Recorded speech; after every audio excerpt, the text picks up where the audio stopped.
Bismillahirrahmanirrahim. Assalamualaikum warahmatullahi wabarakatuh. Al-Fatihah ila ruhi sayyidina habibina syafi'ina Rasulillah sayyidina Muhammad ibn Abdullah sallallahu alaihi wa ala alihi wa ashabihi wa azwajihi wa dhurriyyatihi la ya'lamu rijali bil jannah wa yanfa'una bi asrarihim wa anwarihim wa ulumihim nafatim barakatim fid dini wa dunya al-akhirah ja'aluna min hisbihim ويرزقنا محبتهم ويتوفنا على ملتهم ويحشرنا في زمرتهم بالعافية وسلامة ثم الفضل صاحب الكتاب ثم إلى صاحب الشرها ثم إلى الحبيب عبد الله بن محسن العطاس نفعنا الله بهم وبعلومهم لهم الفاتحة. أعوذ بالله من الشيطان الرجيم. بسم الله الرحمن الرحيم. Alhamdulillahi Rabbil Alamin Ar-Rahman Ar-Rahim Maliki Yawmiddin Iyyaka na'budu wa iyyaka nasta'in Ihdinas siratal mustaqim Siratal ladzina an'amta 'alaihim ghairil maghdubi 'alaihim waladdallin Amin. Bismillahirrahmanirrahim. Nawaitu ta'alluma wa ta'lima wa tadhakkura wa tadhkira والنفع والانتفاع والإفادة والاستفادة والحث على التمسك بكتاب الله وسنة رسول الله صلى الله عليه وسلم والدعاء إلى الهدى والدلالة على الخير ابتغاء مرضاته وقربه وثوابه وحسن الخاتمة مع اللطف والعافية وصلاح العاقبة. Bismillahirrahmanirrahim. Alhamdulillah Rabbil Alamin. Assalatu wassalamu ala asyrafil anbiya'i wal mursalin Sayyidina wa habibina wa syafi'ina wa maulana Muhammadin wa ala alihi wa sahbihi ajma'in. Amma ba'du. Wala musanniful kitab rahimahullah nafa'ana bihi wa bi'ulumihi fid darain. Allahumma aftah qulubana futuhal arifin wa bihidmatika wansur alaina birahmatika ya arhamar rahimin ila anqal.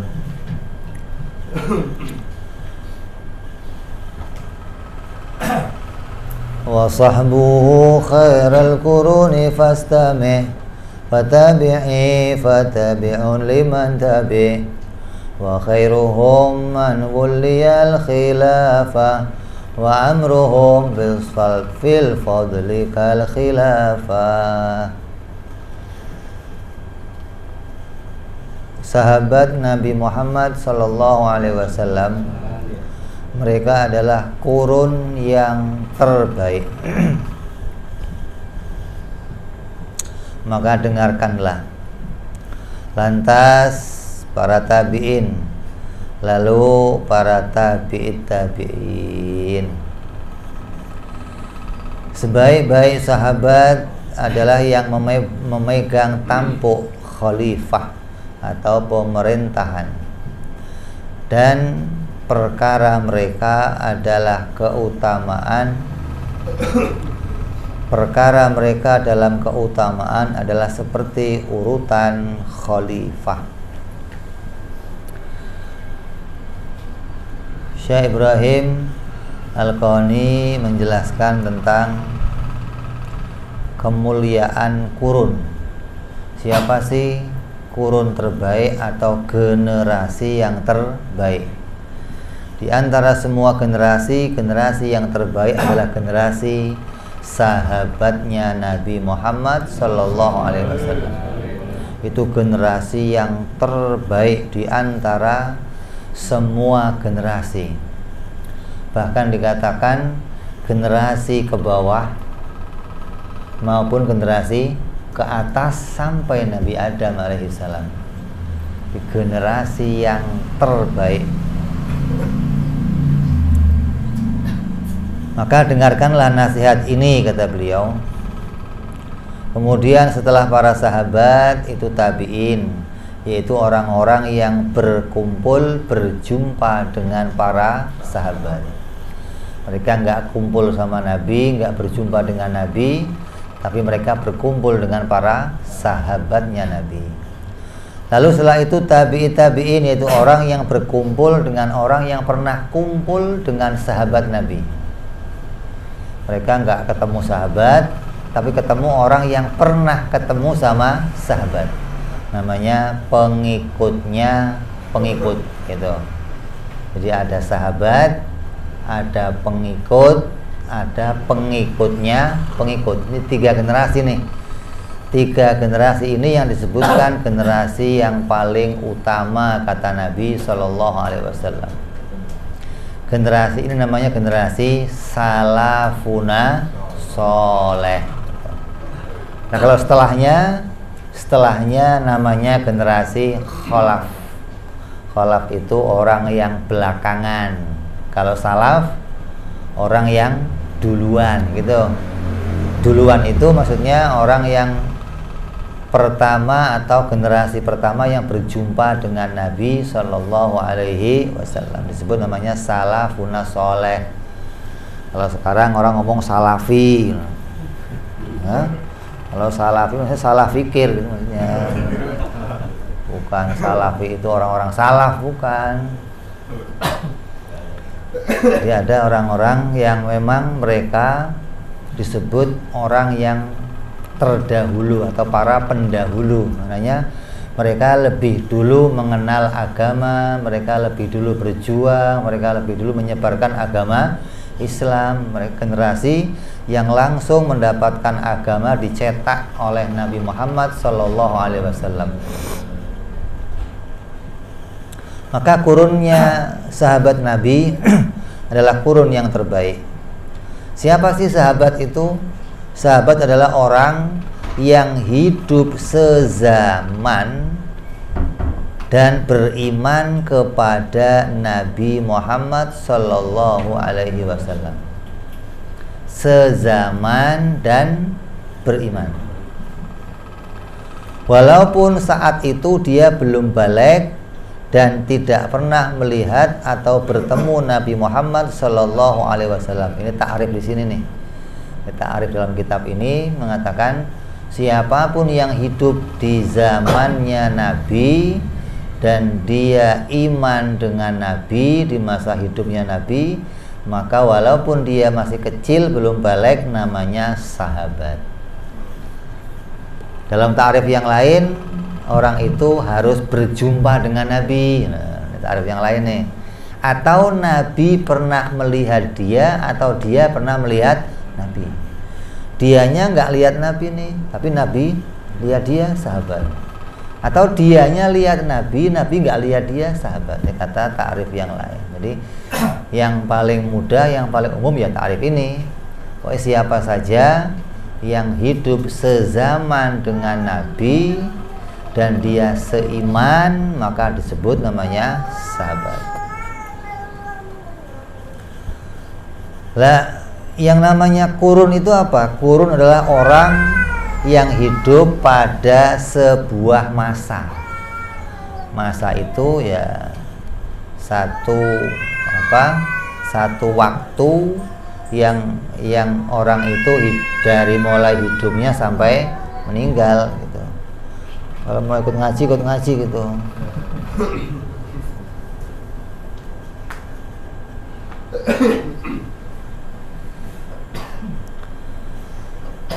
Maka masa hidupnya Nabi adalah masa yang paling utama gitu loh. Jadi kurunnya Nabi berarti masa hidupnya Nabi. Dari mulai kenabian sampai meninggal beliau disebut satu kurun tuh. Namanya kurunnya para sahabat. Siapa saja yang hidup di kurun itu, mereka melihat Nabi, maka itu disebut kurun yang terbaik karena mereka mendapatkan pangkat derajat namanya sahabatnya Rasulullah. Kemudian masa tabi'in, kurun hidupnya tabi'in. Siapa? Orang yang masa hidupnya berjumpa dengan para sahabat gitu. Jadi ada orang yang masa hidupnya berjumpa dengan Nabi, ada orang yang masa hidupnya berjumpa dengan sahabat. Berarti itu satu kurun tuh. Artinya siapa saja di dalam daerah tersebut, di negara tersebut, di wilayah tersebut, ketika dia kok berjumpa dengan Nabi, maka namanya sahabat. Mau itu dari daerah mana saja, namanya satu kurun. Berarti kurun itu nggak lihat daerah tuh, tapi ukurannya dunia. Siapa saja yang hidup satu kurun, berarti pada masa yang sama, dan mereka semuanya berjumpa atau sezaman, maka disebut satu kurun. Jadi ada kurunnya sahabat, ada kurunnya para tabi'in, orang yang mengikuti para sahabat. Terus kurun yang ketiga adalah orang yang mengikuti para pengikut. Rasulullah Shallallahu Alaihi Wasallam bersabda, jika salah satu dari kalian, wahai orang-orang yang hidup setelahku, menafkahkan emas sebesar gunung Uhud, maka tidak akan bisa menyamai satu mud emas yang dinafkahkan oleh para sahabat, dan bahkan juga tidak bisa menyamai setengah mud dari nafkahnya emas para sahabat. Coba bandingannya tuh, gunung Uhud jadi emas kamu sedekahkan, dibandingkan dengan sahabat cuman satu mud. Satu mud itu berapa? 7 on, nggak sampai sekilo.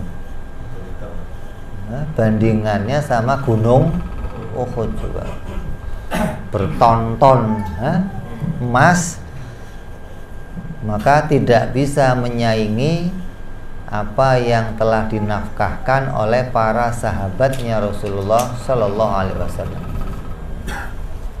Maksudnya nafkah setengah mud emas yang diberikan oleh para sahabat lebih utama daripada nafkah emas sebesar gunung Uhud yang diberikan oleh tabi'in ataupun tabi'it tabi'in.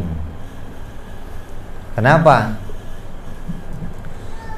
Ya karena berbeda keutamaan, berbeda tujuan, berbeda perjuangan.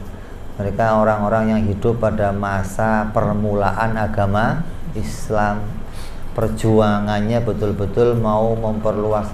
Artinya mereka masa hidupnya itu satu tujuan semuanya dengan Nabi.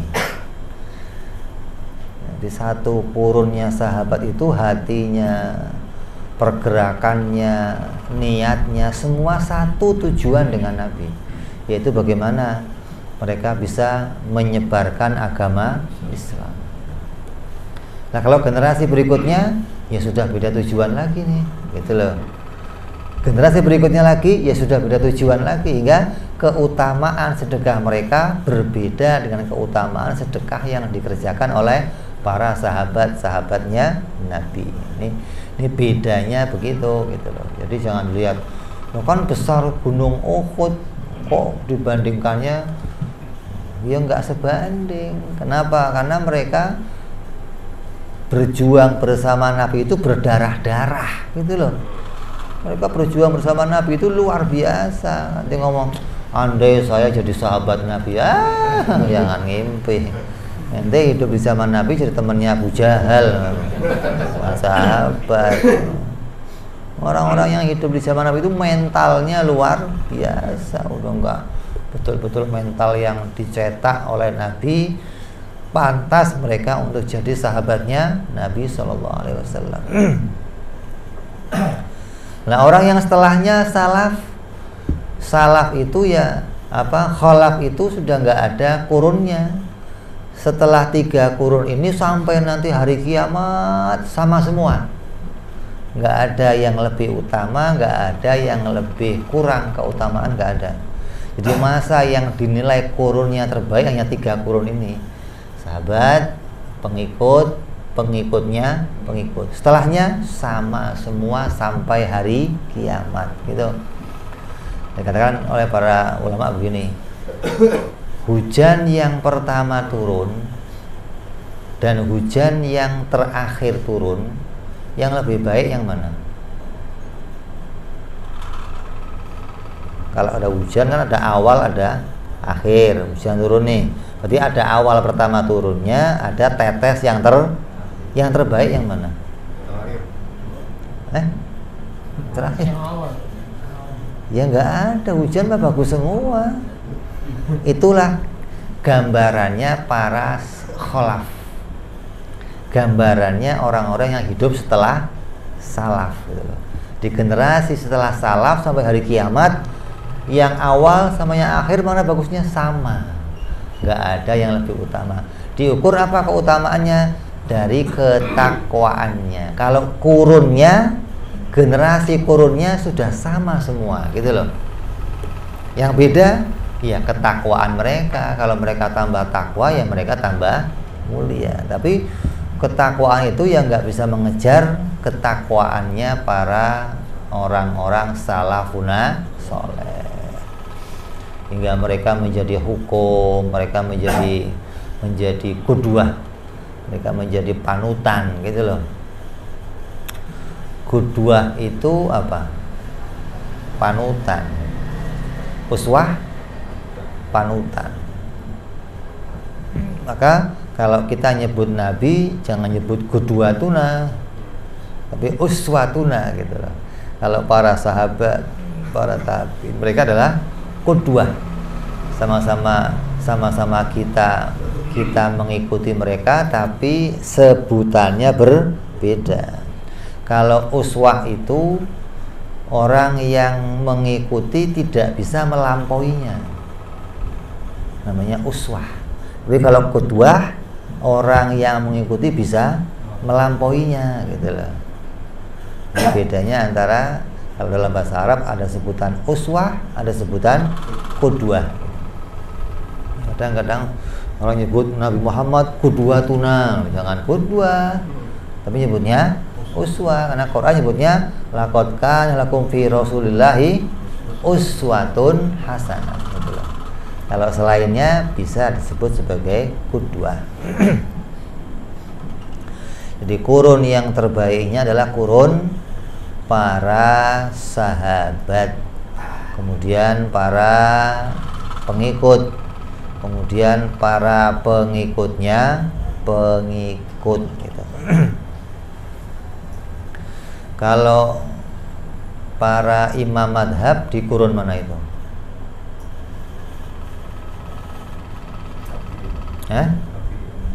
Ada yang tabi'in, ada yang tabi'in. Jadi ada yang menemui sahabat, ada yang nggak ketemu sama sahabat gitu. Tapi mereka tetap menjadi sumber hukum. Makanya orang-orang Wahabi mengatakan Asy'ari itu hidupnya sudah di atas tahun 300, maka mereka sudah bukan salaf lagi. Karena ukurannya salaf itu dari tahunnya Nabi sampai tahun 300. Ini kesepakatan ulama nih, mereka disebut namanya salafuna soleh. Selebihnya 300 namanya kholaf. Jadi di tahun sahabat sampai ke tahun 300 itu semua hukum diputuskan dan sudah putus semuanya. Udah selesai semua dibahas oleh kurun mereka. Tinggal kita sekarang mengikuti. Mana yang kamu cocok ya kamu ikuti, yang kamu nggak cocok pilih yang lain yang kamu cocok. Nggak usah kamu perdebatkan lagi apa yang sudah diputuskan oleh generasi-generasi yang terbaik. Jadi hukum, semua pedoman-pedoman, semua tuntunan sudah diputuskan mereka semuanya. Maka Nabi mengatakan kalau kurun terbaik adalah kurunku, kemudian setelahnya, kemudian setelahnya. Nabi nyebut hanya 3 kurun. Maknanya kalau kamu mengambil hukum dari 3 kurun ini, maka kamu akan mendapatkan yang terbaik gitu. Jadi kayak semua hukum-hukum yang ada pada kita, semua ilmu pengetahuan yang ada pada kita, itu semua sudah diselesaikan oleh kurunnya para salaf. Semua susunan ilmu pengetahuan dari mulai ilmu tauhid, ilmu usul fikih, ilmu hadis, ilmu tafsir, semua udah disusun semua oleh mereka. Sampai ilmu tasawuf, itu udah kamu nggak usah bicarain lagi gimana mau menyusun ilmu pengetahuan, semua udah disusun oleh mereka, tinggal kamu ambil salah satunya kamu ikuti. Jadi ini generasi, betul-betul generasi yang dicetak dengan sempurna gitu loh. Sampai dikatakan oleh para tabi'in apa? Saya itu beragama kayak anak kecil. Kenapa? Semua disuapin oleh para sahabat. Dari cara mulai mereka duduk, cara makannya, cara ibadahnya, cara gaulnya, cara berfikirnya, cara memutuskan hukum, semua diajarkan semua oleh para pendahulunya, hingga mereka tercetak menjadi orang-orang generasi yang terbaik. Nah, kayak Ki Asmawi kemarin di mana, di hallnya Kiai Ubaidah, dia menyampaikan apa? Semua kiai-kiai yang kamu ajarkan sekarang ini orang-orang yang salah kurikulum. Kenapa? Karena kalian nggak bisa mencetak kiai kayak saya. Yang cetak kayak Ki Asmawi, gimana coba? Coba lihat pendahulu saya. Mereka orang-orang yang betul-betul memberikan pelajaran yang benar dengan kurikulum yang hingga jadinya murid kayak saya. Kalian kalau nggak bisa nyetak orang kayak saya, berarti kalian semua salah kurikulum, gitu loh. Lah, kurikulumnya sahabat, kurikulumnya tabi'in, itu kurikulum yang sempurna, gitu. Mereka betul-betul mencetak anak-anaknya, mencetak generasinya jadi generasi yang terbaik, betul-betul gitu. Udah cetakannya itu cetakan yang sesuai dengan yang diajarkan oleh Nabi secara langsung. Nabi mencetak sahabatnya begini, ya mereka ngajarinya begitu ke sahabat-sahabatnya, ke keturunannya, ke anak-anaknya, ke istrinya, ke orang-orang dekatnya, semua diajarkan sesuai yang diajarkan Nabi Shallallahu Alaihi Wasallam. Jangan sampai nanti salah paham. Kalau dia mengatakan begini, ilmu tauhid itu ilmu yang nggak boleh diajarkan dalam agama Islam. Ilmu kalam itu ilmu yang rusak, ilmu yang dibenci oleh para salaf. Salaf paling nggak senang sama ilmu kalam. Buktinya mana? Buktinya Imam Syafi'i mengatakan orang berjumpa dengan Allah dengan membawa dosa itu lebih baik daripada berjumpa Allah bawa ilmu kalam. Perkataan Imam Syafi'i. Kalau kalian berjumpa dengan orang-orang ahli kalam, maka larilah kalian seperti kalian melihat macan, katanya. Jadi ilmu kalam ilmu yang gak diseneng ini. Lah, gimana ceritanya kok begitu, gitu loh. Ilmu tauhid itu kesepakatan seluruh ulama, asyraful ulum alal itlaq, semulia-mulianya ilmu secara mutlak. Itu ulama semua sepakat, nggak ada yang khilaf, nggak ada. Ulama mana saja sepakat ilmu tauhid, ilmu kalam adalah semulia-mulianya ilmu secara mutlak. Berarti nggak ada bandingannya. Kenapa? Karena ilmu itu menjadi mulia melihat apa yang dipelajari. Ilmu matematika yang dipelajari apa? Yang ngitung angka lah. Angka itu mulianya di mana? Ilmu nahwu yang dipelajari apa? Urusan ngomong. Ilmu hadis yang dipelajari apa? Perkataan Nabi dan perilaku Nabi. Ilmu tafsir ini belajar apa? Makna dari kalamnya Allah. Nah, ilmu tauhid mempelajari zat Allah dan sifat Allah. Apa ada yang lebih mulia dari itu? Nggak ada. Semua ulama sepakat ilmu ini ilmu yang terbaik, ilmu yang termulia. Bahkan dari ilmu ini menjadi dasarnya agama, dari ilmu ini menjadi dasar semua ilmu yang lain. Nanti mau belajar ilmu tafsir harus ngerti kenal Allah. Nanti mau belajar ilmu hadis harus kenal Allah dulu. Sampai ada ulama yang nulis nahwu dengan cara mendekati wajib, mustahil, jaiz. Nulis nahwu dengan cara ilmu tahu. Kenapa? Nahwu itu yang diomong apa? Isim, fi'il, huruf, 3 doang nih. Isim, fi'il, huruf. Isim itu zat, fi'il itu sifat, huruf itu nisbat, jaiz, 3. Jadi sumbernya dari situ. Maka ilmu tauhid yang di dalamnya bahas wajib, mustahil, jaiz itu mendasari semua ilmu yang kamu pelajari. Nah, kok bisa Imam Syafi'i mengatakan ilmu itu ilmu yang jelek? Zaman Imam Syafi'i muncul kelompok namanya kelompok Mu'tazilah. Kelompok Mu'tazilah itu mengedepankan cara beragama mereka dengan kalam. Mereka mengatakan kami ahli hujjah, kami ahli kalam. Karena disebut mereka orang-orang yang ahli ilmu kalam, tapi jalurnya melenceng gitu. Mereka berhujjah seakan-akan setiap apa argumen mereka pakai dalil, tapi cara pendalilannya keluar dari jalurnya Ahlus Sunnah wal Jamaah. Cara pendalilannya keluar dari tuntunannya para sahabat, tuntunan para tabi'in. Hingga ulama pada masa itu nggak senang semua sama kelompok Mu'tazilah gitu. Sampailah pada zamannya Imam Asy'ari, hingga diberangusnya paham-paham Mu'tazilah, maka diluruskan semua pelajaran ilmu kalam.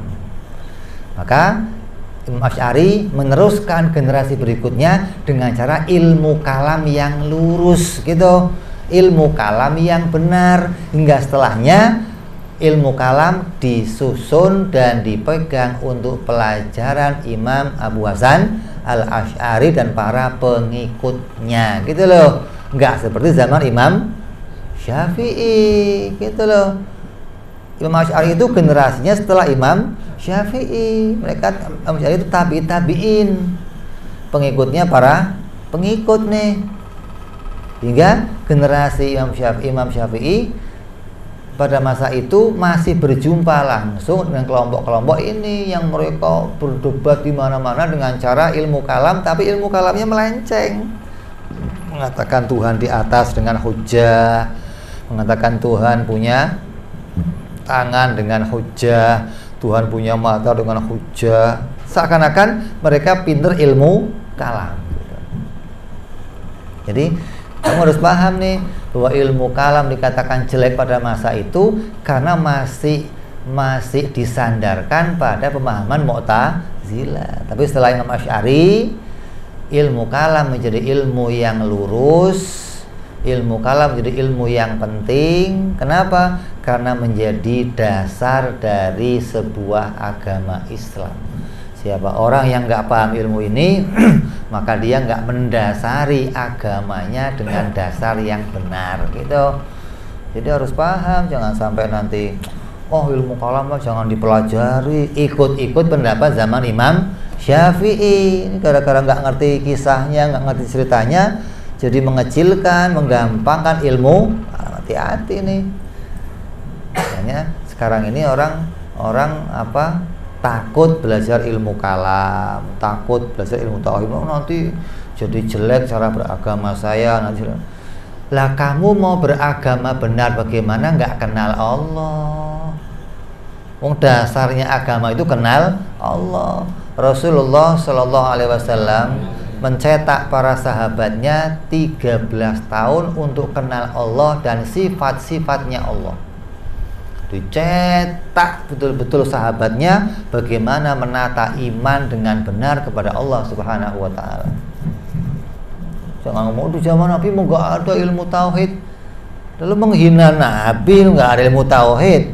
Sahabat nggak pernah belajar ilmu tauhid. Lah, berarti sahabat nggak kenal Allah dan sifat-sifatnya gitu. Itu ngomong begitu. Nabi nggak pernah mengajarkan tentang Allah dan sifat-sifatnya gitu. Gimana sih? Ilmu tauhid itu belajar mengenal Allah dan sifat-sifatnya. Sahnya beragama seseorang, sahnya dengan mengenal Allah dan sifat-sifatnya. Ketika dia nggak kenal Allah dan sifat-sifatnya, dia nggak sah beragama, gitu. Maka harus kamu pentingkan ini, sesuatu yang penting di antara semua yang penting. Semua ilmu penting, tapi ilmu yang paling penting dari semua ilmu adalah ilmu tauhid, ilmu kalam, gitu loh. Kok disebut ilmu kalam, kenapa? Kok disebutnya ilmu kalam, kenapa? Ulama beda-beda tuh. Aduh, pembahasan sifat kalam paling panjang. Oh, karena begini. Kata ulama, disebut ilmu kalam itu diantaranya alasannya ketika ada orang ngomong nih, kamu ngomong, omongan kamu yang paling berbobot, orang ngomong ini baru ngomong, gitu loh.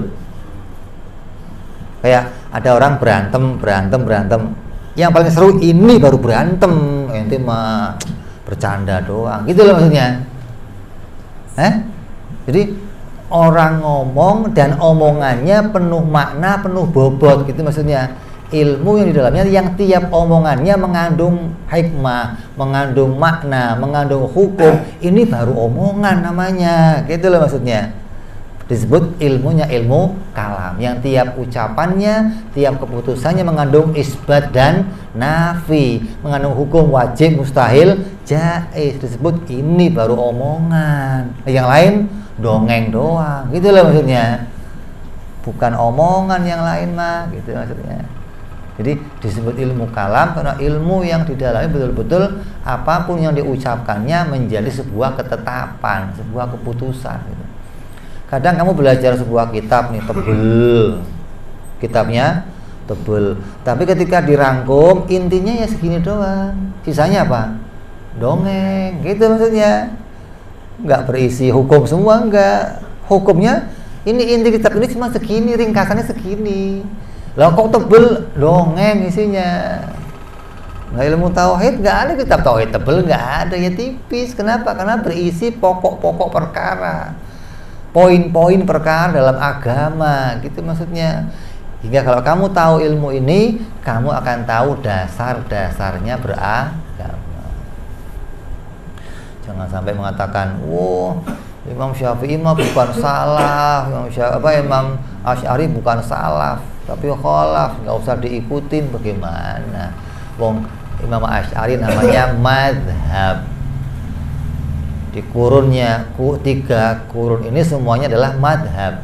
Madhab dalam fikih, madhab dalam usul fikih, madhab dalam hadis, madhab dalam tafsir, madhab dalam tasawuf. Semua dari kelompok mereka semua ini, nggak ada yang keluar. Jadi agama yang kita peroleh sudah diputuskan semua oleh mereka. Tinggal kamu milih, kamu ikut mana yang mau kamu cocokin, gitu loh. Nah, kalau urusannya apa? Urusannya sebuah hukum di dalam agama itu ada hukum yang kamu nggak boleh berbeda. Ada satu hukum yang hukum itu kamu orang Islam semuanya nggak boleh beda. Apa itu namanya? Namanya ma ya'lamu minad-din bidharurah. Sesuatu yang diketahui dalam agama secara mudah. Orang alimnya tahu, orang awamnya tahu. Kenapa? Dalilnya jelas, Quran, hadis. Ilmu ini namanya ijma'ul ummah. Beda nih, ada ijma'ul umat, ada ijma'ul ulama. Beda. Kalau ijma'ul umat, semua umat tahu. Kok kamu beda sama ijma'ul umat? Kafir. keluar agama Islam. Contohnya apa? Sholat sehari 5 kali. Ada nggak orang Islam yang nggak tahu? Hah? Ada nggak? Itu namanya sesuatu yang mudah diketahui, gitu loh. Kalau Ramadan wajib puasa. 27 Rajab Nabi Isra Mi'raj. Ada yang nggak tahu? Kalau ada orang ngomong begini, sholat mah sehari nggak 5 kali, hukumnya apa? Mengingkari ijma'ul umat, sesuatu yang diketahui secara mudah oleh umat. Artinya orang alimnya tahu, orang awamnya juga tahu. Zuhur itu 4 rakaat. Ada yang nggak tahu? Ada yang nggak tahu?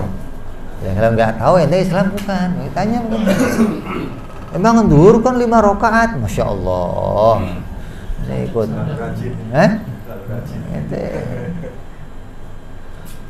Allah itu Tuhan. Ada yang nggak tahu orang Islam?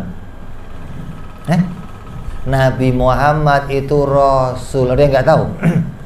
Namanya apa ini? Ijma'ul umat. Ini ilmu yang mudah diketahui karena dalilnya langsung Quran hadis dan tanpa pakai ijma', nggak usah pakai diputuskan ulama, nggak usah. Ini sudah jelas buktinya gitu loh. Sudah diketahui oleh umat sejak zaman Nabi sampai terus turun generasi semua umat tahu. Namanya ijma'ul umat. Ada lagi yang namanya ijma'ul ulama. Ijma'ul ulama di sini ilmu yang mendasari agama. Ijma'nya ulama, ulamanya ulama usuluddin, yang mereka membuat keputusan tentang hukum-hukum penting dalam mendasari agama. Contohnya apa? Contohnya Allah tidak butuh tempat. Itu ijma'nya ulama tuh. Allah bukan jirim, Allah bukan jisim, Allah tidak duduk. Itu apa? Ijma'ul ulama. Makanya banyak orang-orang awam yang ngomong, oh Tuhan mah di atas. Orang awam. Kenapa? Karena yang tahu hukum ini hanya ulama. Kalau kamu nggak belajar, ya kamu nggak tahu. Gitu loh. Beda sama ijma'ul umat yang semua orang tahu. Hatta anak kecil ya tahu, apalagi ulamanya. Orang awamnya juga tahu. Tapi kalau ini orang awam nggak tahu kalau dia nggak belajar sama ulama, gitu loh. Nah, orang yang mengingkari ijma'ul umat hukumnya apa? Hukumnya apa? Kafir. Mengingkari ijma'ul umat. Kalau ingkar ijma' ulama hukumnya fasik. Hukumnya bid'ah, gitu. Aslinya ahlu bid'ah ya ini yang mengingkari ijma'ul ulama ahlu sunnah wal. Jadi Syiah ahlu sunnah bukan? Mu'tazilah bukan. Wahabi bukan. Kenapa kok bukan? Karena mengingkari ijma'nya ulama ahlu sunnah wal jamaah, gitu. Bukan mengingkari ijma'ul umat, bukan. Tapi ingkar ijma'nya ulama ahlu sunnah wal jamaah. Ya, kurun ini adalah kurun yang terbaik yang mereka sudah membuat keputusan semuanya. Wah, agama itu harus begini, agama harus begini, agama harus begini. Hingga seseorang setelahnya tinggal mengikuti aja. Dan ketika mereka berbeda, tinggal dilihat beda dengan apa nih? Oh, beda dengan ijma'ul umat atau beda sama ijma'ul ulama. Kok beda sama ijma'ul ulama? Asik, gitu aja. Oh, Nabi itu mah Isra Mi'raj tidak dengan ruh dan jasad, tapi ngimpi. Ulama sepakat ijma' Nabi Isra Mi'raj ruh dan jasad. Yang khilaf ini bid'ah. Gitu dong. Oh, Nabi mah nggak pakai ruh, nggak pakai jasad. Khilaf, ijma'nya ulama, akidah hukumnya bid'ah, fasik, rusak imannya kepada Allah Subhanahu wa taala. Gitu. Nabi pernah berbohong. Oh ya, khilaf sama ijma' nih. Menolak sifat ma'ani, Allah nggak bersifat ma'ani. Ulama ahli sunnah sudah ijma' wajib sifat Allah 20, dari wujud, qidam, baqa, qudrat, iradat, ilmu hayat sampai ilmu takal. Ingkar ini khilaf ijma', gitu. Jadi siapa yang nolak sifat ma'ani hukumnya apa? Fasik, hukumnya bid'ah, gitu. Yang disebut ahli bid'ah ya ini, gitu. Lah, ada lagi yang ketiga, khilaf berbedanya. Yang ketiga adalah ijma'nya ulama ahli fikih. Nah, ketiga nih, ada Imam Syafi'i, ada Imam Hanafi, ada Imam Hambali, ada Imam Maliki. Berbeda, di antara mereka berbeda, tapi pada pokok yang sama. Hingga perbedaan dengan mereka antara ulama yang satu dengan yang lainnya itu tidak menjadikan berdosa, tidak menjadikan bahaya. Bahkan dikatakan ikhtilafu ummati rahmat. Khilaf yang rahmat yang mana? Yang ketiga tadi. Khilaf di antara ulama-ulama ahli fikih, gitu. Atau khilaf di antara ulama ahli usul. Antara siapa? Imam Asy'ari sama Imam Maturidi. Khilafnya mereka yang nggak berbahaya. Kenapa? Pada pokok yang sama, gitu loh. Khilafnya para madhab pada pokok yang sama, hingga nggak ada permasalahan. Kamu boleh milih Syafi'i, Hanafi, boleh, nggak ada masalah. Umpamanya ente baru masuk Islam nih, ente belum punya madhab, ente pengen milih madhab. Saya mau pilih madhab yang mana ya? Saya Syafi'i aja lah. Kenapa? Suami saya namanya Syafi'i. Boleh nggak? Boleh, nggak ada masalah. Menunjukkan bahwa itu rahmat, gitu loh. Kamu milih yang mana saja baik. Sholat subuh pakai kunut, sholat subuh nggak pakai kunut, yang baik yang mana? Yang nggak sholat subuh, gitu. Sholat taraweh 11 sama sholat taraweh 20, yang baik yang mana? Yang nggak taraweh, gitu mestinya. Bukan, oh ini baik yang 11, oh baik yang 20. Khilafnya ulama ahlil fikih, gitu. Jangan dipermasalahkan. Kayak dalam ilmu tauhid, sifat ma'ani ada 7. Kata Imam Maturidi, sifat ma'ani ada 8. Yang baik yang mana? Mana aja boleh. Kenapa? Karena khilafnya pada satu sumber, gitu. Jadi kamu harus tahu, bisa membedakan hukum agama sampai kita sekarang udah diputuskan generasi terbaik pada masa itu, gitu loh.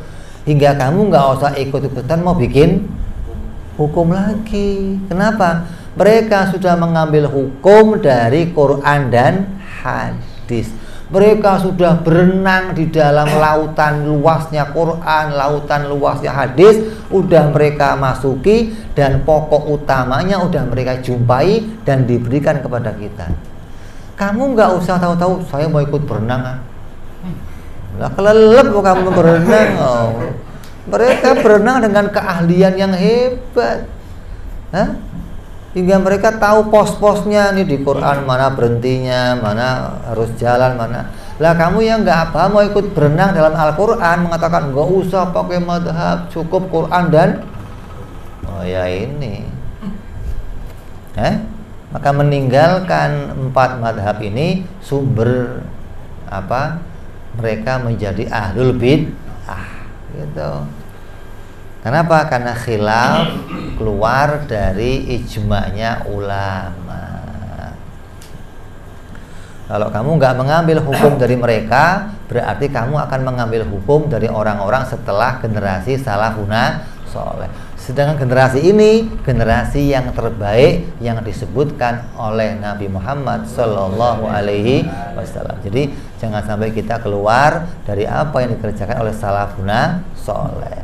Seperti kita baca kitab-kitab mereka, kita ikuti cara hidup mereka, kita ikuti cara agama mereka. Itu sudah jelas tuntunan yang benar, yang bawa kita selamat. Yang mutusin siapa? Ulama yang sudah disaksikan kealimannya, kesolehannya, keilmuannya, yang menyaksikan seluruh ulama yang lainnya. Hingga gak ada keraguan untuk kita mengikuti apapun yang menjadi pendapat mereka. Manapun yang mereka pendapat, kamu mau ambil, baik gitu. Jangan ikut-ikutan sama kelompok-kelompok yang kemudian mengatakan nggak usah pakai madhab. Maka ketika kita sudah tahu ada 3 perkara nih, ada ijma'ul ummat, ada ijma'ul ulama ul akidah, ada ijma'ul ulama fikih. Maka orang yang mengatakan yang namanya dalam pendapat agama nggak boleh ada perbedaan, maka kelompok ini namanya kelompok Wahabi. Beda nggak boleh, semua harus sama, nggak boleh ada perbedaan. Bagaimana nggak boleh beda? Wong beda itu adalah fitrah. Beda itu sesuatu yang aridhi, yang pasti, yang dijadikan Allah. Allah bikin manusia dalam keadaan berbeda. Hingga kalau ada orang begini, ini kata ulama nih, ada yang ngomong dosa, ada yang enggak. Ya Allah, jangan jadikan perbedaan di antara kami dosa, dia doanya. Kenapa? Minta sesuatu yang nggak mungkin gitu loh. Wong Allah bikinnya beda, dia minta nggak beda. Lah gimana? Allah suruh bikin perkara yang sama? Enggak. Di Quran Allah mengatakan apa? Kalau Allah mau, maka Allah bisa menjadikan semua manusia sama. Tapi Allah nggak mau gitu loh. Yang Allah mau beda. Untuk apa? Ujian. Bagaimana kamu menyikapi perbedaan? Orang yang mengatakan nggak boleh ada perbedaan, siapa? Wahabi. Mereka sumbernya teroris. Jika orang beda sama dia, kafir. Beda yang masalah kecil aja, kafir. Kalau ada orang sholatnya nggak di dada, haram. Urusannya apa? Nggak sedekah aja nggak apa-apa lu. Nggak begini, haram. Belum haram. Tahlilan haram. Sholat nggak begini-begini, bid'ah. Ini nggak ada hukum lain apa gitu?